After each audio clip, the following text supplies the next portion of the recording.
नवरात्रीचे हे विशेष भाग आपण अनेक छोट्या कन्यांना भेटतो आहे. आज आपण ज्या पिटुकलीला भेटायला आलो आहोत तिच्या जन्माची कहाणी खरंच विशेष आहे. आज आपण आलो आहोत मुंबईतल्या शिवडी परिसरातल्या स्वान मिल म्हाडा वसाहतीत, जिथे आपण भेटणार आहोत छोटूशा साईशाला आणि तेजम कुटुंबियांना. स्पर्श सुखाचा बालपणाचा अनुभव चलाता,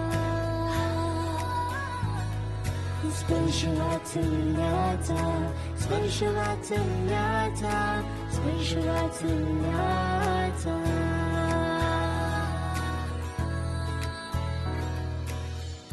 हाय साईशा. हाय. हॅलो. कशी आहेस तू? ऍक्च्युली काय झालंय माहितीये का, साईशाची आधी बदकाशी मैत्री झाली आहे. माझ्याशी व्हायला जरा वेळ लागतोय. नो प्रॉब्लेम, आपली होईलच मैत्री. तोपर्यंत आपण हे सगळे कोण आहेत बघूया. ओके, तुमच्यापासून सुरुवात करूया. मी साईशाची मम्मी अनिता सागर तेजम. ओके. मी साईशाचे पप्पा सागर सूर्यकांत तेजम. मी साईशाची शेजारची काकी. माझं नाव सिद्धी विनायक गावकर. ओके. मी साईशाचा आजोबा. माझे नाव सूर्यकांत बळीराम तेजम. ओके. मी साईशाची छोटी आत्या. माझं नाव वृषाली अजय पाटील. मी साईशाची आजी सुषमा सूर्यकांत तेजम. ओके. साहित्याची पणजी सुलोचना बळीराम तेजम. अरे वा, चला सगळ्यांशी ओळख झाली आहे. आता गप्पा मारूया साईशाच्या आई बाबांशी. Love marriage, arrange marriage? Love marriage. किती लाजून सांगितलं लव्ह मॅरेज. काय बरं तुमची स्टोरी? काही स्कूलमध्ये अफेअर होता, नंतर कॉलेज नंतर स्कूल मध्ये affair होतं? बापरे, माहित होतं का घरी? नाही अफेअर म्हणजे प्रॉपर असं नाही, क्लोज फ्रेंड होतो. ओके. आफ्टर नंतर 10th नंतर लव्ह झाला. ओके. सो लग्नानंतर किती वर्षांनी साईशाचा जन्म झाला? 6 वर्षानंतर. 6 वर्षांनी. तुम्ही असं ठरवलं होतं, प्लॅन करायचं? नाही. नाही माझे खूप वेळा मिसकॅरेजेस झाले. ओ बरं बरं. किती वेळा? 5 मिसकॅरेज झाले. 5 मिसकॅरेजेस झाले? हो. काय कारण? नाही असं काही रिझन नव्हतं की असं 2 मंथ नंतर आफ्टर की डॉक्टर एक तर हार्टबीट्स नसायचे किंवा काही ना काही प्रॉब्लेमच होता. बरं. मग 5 मिसकॅरेज झाले. सो प्रत्येक वेळेला दुसऱ्या महिन्यानंतर बाळ राहिलं नाही? नाही दुसऱ्या महिन्यानंतर राहिलेच नाही बाळ. बरं. आणि मग 6व्यांदा? हो सक्सेसफुली? 6 महिने. मग ही तर असं म्हणजे गॉड गिफ्टच म्हणता येईल. कसं निभावलं? कारण 5 वेळा निराशा आल्यानंतर हो. कोणीही खचून जाईल. म्हणजे असं खूपच हे होत होतं की एकदम फर्स्टेड झाली होती की पूर्ण होपच सोडले होते की आता होणारच नाही.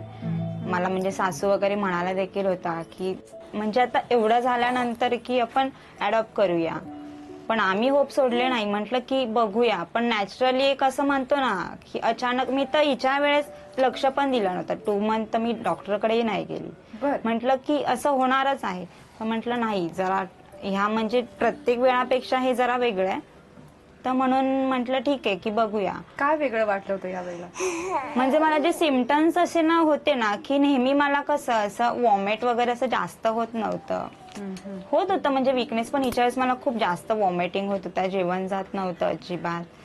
एक मला असं वेगळं असं वाटलं होतं की काहीतरी असेल, चला जाऊया डॉक्टरकडे. मग माझ्या सासूंनाच घेऊन गेली. तर मग तिथे बघितले की म्हणाले की, कारण माझ्या डॉक्टरलाही माहिती होतं माझ्या केसेस काय आहेत, काय करणार आहेत. म्हणून म्हटले की बघूया. ती पण मला 100% देऊ शकत नव्हती की मी तुला पुढे सांगेल की राहील. बघूया. कारण त्यांनाही प्रत्येक वेळेस 2 मंथ नंतर मला सॉरीच म्हणावं लागायचं. मग एकदा हार्टबीट्स आला तर डॉक्टर देखील खूप हॅपी झाली.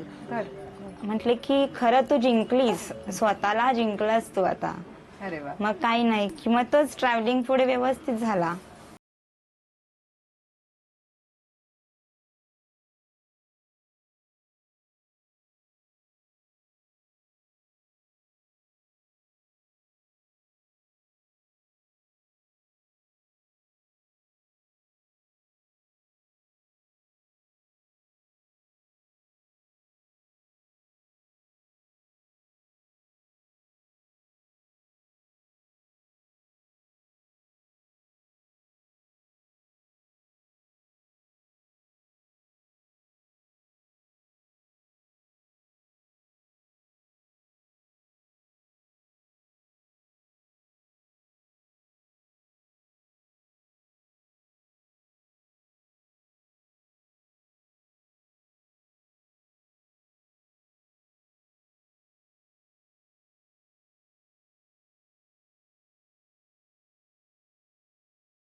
म्हणाले की आता म्हणजे डॉक्टर म्हणाले की आपण वेटही करू शकतो, पण तुला हातात आलेलं परत गमवावं लागेल.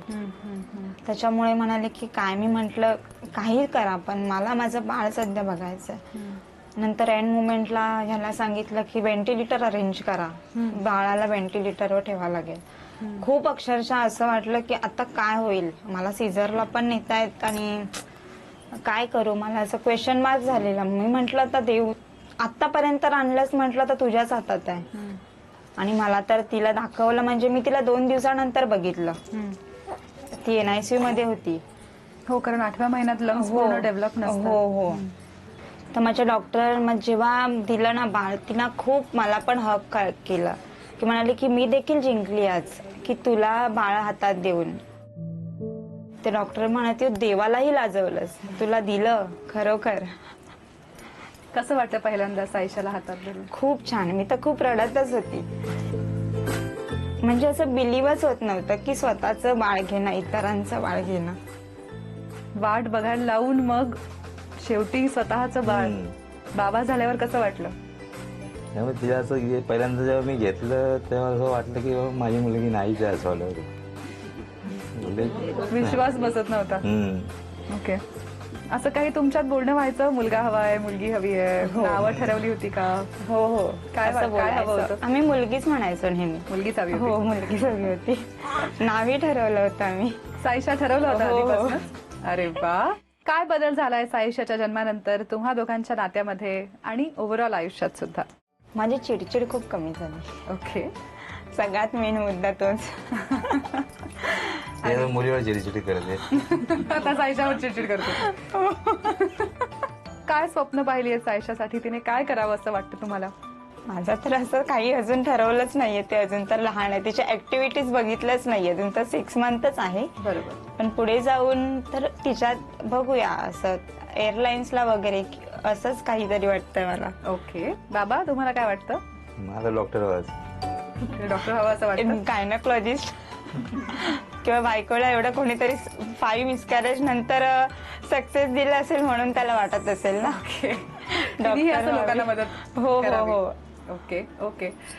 शेवटचा प्रश्न, सायशाच्या नावाचा एक छानसा उखाणा. साईबाबांच्या चरणी एकच होती आशा, तीच पूर्ण करायला आली माझी सायशा. अरे वा, मस्त. आणि आता तिच्या आजी आजोबांची गप्पा मारायच्या आहेत. 5 वर्ष वाट बघत होतात सगळे, 5 मिसकॅरेजेस झाली. कसा होता हा काळ? तुम्ही कसा सपोर्ट केला सुनेला? सपोर्ट म्हणजे आपल्या मुलीसारखा केला हो पाठीमागे. म्हणजे नाही झालं तरी चालेल. म्हणजे किती त्रास काढणार ना ते. दररोज त्रास काढायचे दर महिन्यात. तिला सांगितलं आपण दत्तक घेऊया. नंतर बरं राहिले 8 वर्षाने. मग ह्याला नवस बोल, त्याला नवस बोल, गणपतीचे उपास केले. 6व्यांदा जेव्हा सुनबाई प्रेग्नंट होत्या सायशाच्या वेळेला, तेव्हा पहिला 2 महिन्यांचा काळ अर्थातच खूप महत्वाचा होता. कारण प्रत्येक वेळेला 2 महिन्यानंतरच वाईट बातमी कळायची. तर पण आम्हाला 9 महिनेच आम्हाला त्रास वाटत होता. एकही दिवस चांगला गेलाच नाही. पण ते 2 महिने जेव्हा सरले आणि 3रा महिना सुरू झाला आणि सगळं ठीक होतं, तेव्हा नक्की काय वाटलं होतं सगळ्यांना? तेव्हा जरा बरं वाटलं, पण थोड्या दिवसांनी परत ते चालू झालं. त्रास सुरू झाला. त्रास शेवटपर्यंत असं वाटत नव्हतं की हे होईल. नाही. देवाला एकच प्रार्थना सांगायची, कसं तरी राहते पण व्यवस्थित होऊन दे. काय काळजी घ्यायला सांगितली डॉक्टरांनी? तिला म्हणजे काय जड उचलायचं नाही, हे खायचं नाही वगैरे. पण तिला खाल्लं तरी उलट्याच व्हायच्या ना. 9 महिने अगदी उलटेच. पण ती आमच्याकडे नव्हती, माहेरी होती. तिच्या आई वडिलांनी काळजी घेतली. पूर्ण काळ प्रेग्नन्सी? नाही, अशी थोडी मध्ये मध्ये यायची, परत जायची, मध्ये यायची जायची. बर. पण शेवटी कसं आई ते आईच असते ना. आईला नेहमी काळजीच असते ना लेकीची. आजोबा, काय सांगाल? आधीच्या काळाबद्दल काय सांगणार, त्यांनी आपली त्यांची काळजी घेतली प्रेग्नन्सीमध्ये, हीच चांगली गोष्ट झाली. तुम्हाला भीती होती की यावेळेला होतंय की नाही? काय वाटत? म्हणजे का मनापासून भीतीच होती ना ते म्हटलं. कारण काय हिचा धानगड स्वभाव, जरा काय झाला काय बाईकवरनं फिरायचं, इकडे जा तिकडे जा, काय कॉलनीत काहीतरी प्रोग्राम असेल नाच करायचा. अशा टायमाला 2 महिने किंवा आता प्रेग्नन्सी राहते तेव्हा बाईने काळजी घ्यायला पाहिजे ना. ती नाही उन्हाळ. बर. म्हणजे कुठे प्रोग्राम असला काय, आपण काळजी आपण घेतली पाहिजे ना. बरोबर. त्याच्यामुळे जरा धानगडपणामुळे थोडं मिसकॅरेज झाला थोडा वेळ. नंतर तिने काळजी घेतली, त्यामुळे जरा रेग्युलर जरा बरं वाटलं जरा. पण मग छान व्यवस्थित डिलिव्हरी झाली, अर्थात काही काळ NICU मध्ये ठेवावं लागलं, पण त्यानंतर नातीला पहिल्यांदा पाहिलं तेव्हा कसं वाटलं आजी? छान वाटलं एकदम. असं वाटलं म्हणजे आता संपूर्ण सगळं मिळालं जगातलं. असं वाटलं. हा. आजोबा काय वाटलं सेम पहिल्यांदा? सेम. तिच्या पुढे मी जाऊ शकत नाही. असं आहे, हा मग. त्यांचा शब्द चालतो घरात. हा मग. काय सांगाल, कसं बदललंय आयुष्य साईच्या नंतर? आणि छान बनलं सगळं. अगदी नको हवं तेवढं सगळं मिळालं. आता काही नको आम्हाला, त्याच्यातच समाधान हवं. ओके. सुनबाईंचा स्वभाव आधी खूप चिडका होता असं आधी खूप, पण खूप. बोलण्यात आलं, आणि आता खूप गोष्टी बदलल्या आहेत. बदलले. काय सांगाल याबद्दल? त्याच्यामुळे नातीमुळे जे झालं जरा शांत झाली ती. नाहीतर लय मग चिडका आधी कसा होता स्वभाव? चिडका लय म्हणजे लयच. म्हणजे पटायचंच नाही तुमच्या आपल्याला. लेकींचं आणि त्यांचंही पटायचं नाही. म्हणजे आपण काय चांगलं सांगायला गेलं तर तिला पटायचं नाही. बर बर. आणि मग नातीमुळे अख्खं कुटुंबही अख्खं कुटुंब एकत्र झाले. पण एकच गोष्ट आहे तर मोठे चुलते वगैरे ते अजून आशीर्वाद द्यायला आले नाहीत. नाही का? नाही. बरं. काय माहिती आता तेवढंच. आमचं कुटुंब एकत्र झालंय. ओके. कसं वाटतं आजोबा, सगळे एकत्र मस्त आले आहेत, एकदम.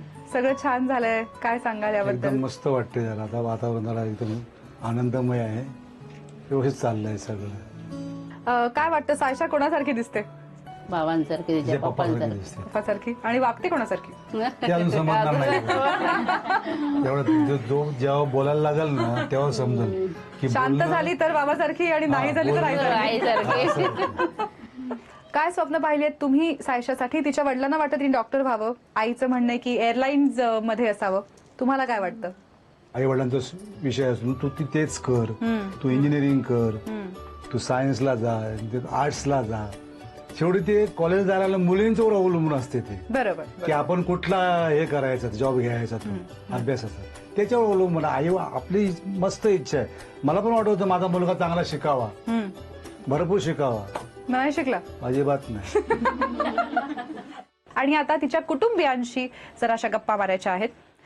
साईशाचे आई बाबा नवीन आई बाबा झालेत, त्यामुळे अर्थातच त्यांच्याकडून काही गोष्टी राहून जात असतील, काही गोष्टी चुकत असतील आणि काही गोष्टी खूप छानही होत असतील. तर याबद्दल आपण त्यांना पटकन बोलून दाखवत नाही, तर ही संधी आम्ही तुम्हाला उपलब्ध करून देतो. याला आम्ही म्हणतो किती सांगायचंय मला. या माध्यमातून तुम्ही तुमच्या मनातलं सगळं साईशाच्या आईबाबांना सांगू शकता. त्यांच्या संगोपनाच्या पद्धतीबद्दल तुम्हाला जर काही आवडत असेल, काही आवडत नसेल, तर ते सगळं तुम्ही बोलू शकता, कौतुक करू शकता, कान ओढू शकता, तक्रार करू शकता, उपदेश सल्ले सगळे करू शकता. बरेच अनुभवी आहेत. साईशाच्या आईबाबांना मात्र ह्या अशा स्माइलीज मधनं प्रतिक्रिया द्यायच्या आहेत. ठीक आहे, या तुमच्या प्रतिक्रिया. कोण सुरुवात करते? माझं एवढंच सांगणं आहे तिच्या आई आणि मम्मा पप्पांना की कुठे बाहेर फिरायला गेले, काय गेले, आपल्या वेळेत घरी यावं. बरं. जास्त लांब कुठे फिरत जाऊ नये. गाडीचा प्रवास असतो, गाडीशिवाय दोघंही फिरत नाहीत. ओके. काय प्रतिक्रिया? म्हणजे काय, हो लवकर याल का? आमचं तुमच्यावर इतकं प्रेम आहे, आम्हाला काही रागवू नका असं आहे. नाही नाही, नक्कीच येणार. लवकर येणार. हो. ओके. पुढचं कोण बोलताय? त्यांना 5-6 मिसकॅरेज झाल्याच्या नंतर त्यांना बाळ झालेलं आहे, त्याच्यामुळे अर्थात त्याच्या पप्पांचं जास्त तिच्यावर लक्ष असतो. ते पॉझिटिव्हपणा जरासा कमी करावा. म्हणजे कुठे पडली, ओरडली, मम्मीने जरा ओरडली तर तिच्यावर रागवू नये असं. असं करतात ते इतके पॉझिटिव्ह आहेत की मम्मीवर रागवतात. हो. काय प्रतिक्रिया बाबा? म्हणजे काय, मी असंच वागणार आहे. आई काय प्रतिक्रिया? असं करतात का हे? रागवतात तुम्हाला? हो. खूप रागवतात? खूप नाही, मग तुम्ही दम देता की नाही उलटा? नाही. थोडाफार. ओके. अजून कोणाला बोलायचं? साईच्या मम्मी पप्पांना माझं एवढंच सांगणं आहे की तुम्ही पहिले जे मजा करत होतात आता साईच्या बरोबर एक एवढ्या दिवसाने आपल्याला बाळ झाले त्याची काळजी घेऊन मोठी कोणी सांगतील घरातले त्यांचं त्यांनी ऐकायचं आणि बाळावर खूप दोघांनी लक्ष द्यायचं. एवढंच. ते ऐकत नाहीत का? ते दोघांचं असं आहे म्हणजे कुणी असं बोललं तर हट होतात की काय आम्हाला शिका, आम्हाला काळजी आहे साईच्याची असं आहे ना. असं थोडंसं वाटतं असं त्यांना? थोडंसं वाटतं. ओ, काय प्रतिक्रिया ऐकतील इथून पुढे? काय ऐकलं तर मला सांगा. अजून कोण बोलतंय? मला तिचं कौतुक करायचंय कारण ती मुलीला खूप छान सांभाळते, खूप जपते आणि जरी बाहेर गेली काय म्हणजे मार्केटला वगैरे गेली आणि तिला फोन केला की साईशा रडते, ती पटकन येते. ओके. हा, अरे खूप वा. छान सांभाळते आणि तिला इतकी झोप होती पण तिने झोप पण कंट्रोल केली. अक्षरशः 4 वाजेपर्यंत मुलगी जागी असायची. आम्ही स्वतः बघितलं तरी पण तिने तेवढं झोपेवर कंट्रोल केलं. अरे वा. काय काय प्रतिक्रिया आहे? कौतुक झालंय तुमचं. तुमची पण तीच प्रतिक्रिया? नाही नाही तसं काही नाही बघण्याचं. तुमचं कौतुक नाही केलंय? चालेल ना, बायकोच केलंय ना. तुमची निवड जिचं कौतुक म्हणून तुम्ही क्रेडिट घेताय. Very smart. चला, सगळ्यांच्या मनातलं आपण जाणून घेतलं आहे आणि आता वेळ आहे तुम्ही दोघांनी एकमेकांना काहीतरी प्रॉमिस करण्याची. काय बदल करणार आहात स्वतःत इथून पुढे? हात धरून प्रॉमिस करा बरं.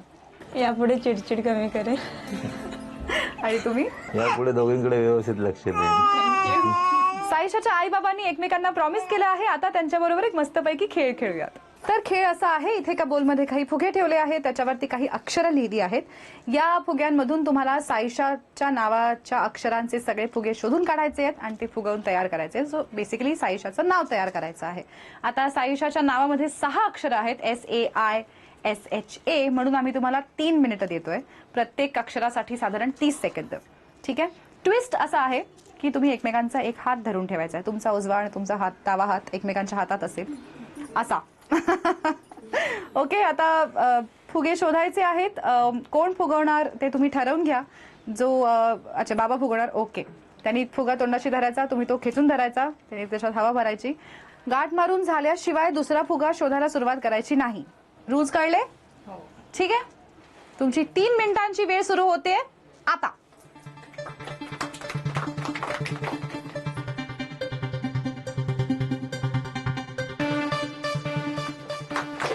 नाही नाही चीटिंग. 30 सेकंद झाले आहेत. लवकर लवकर.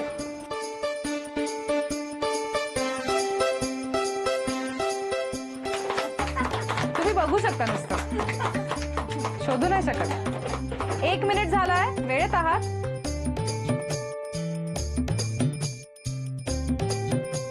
हा, नेक्स्ट.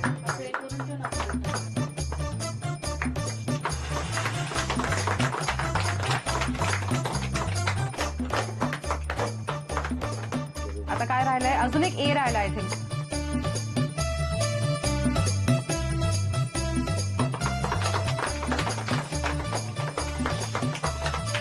थोडस अजून अजून अजून अजून. बस. चला चला चला चला, सगळ्यांनी चीअर करा. Come on. शेवटचे 40 सेकंद राहिले.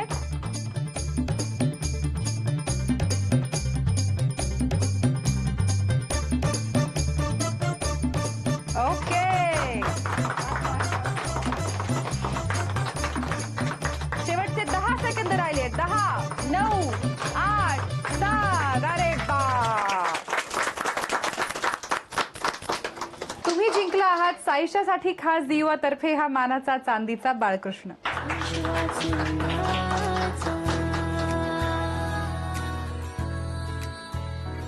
आज आपण छोटूशा साईशाला आणि तेजम कुटुंबियांना भेटलो. आशा आहे तुम्हाला आजचा भाग आवडला असेल.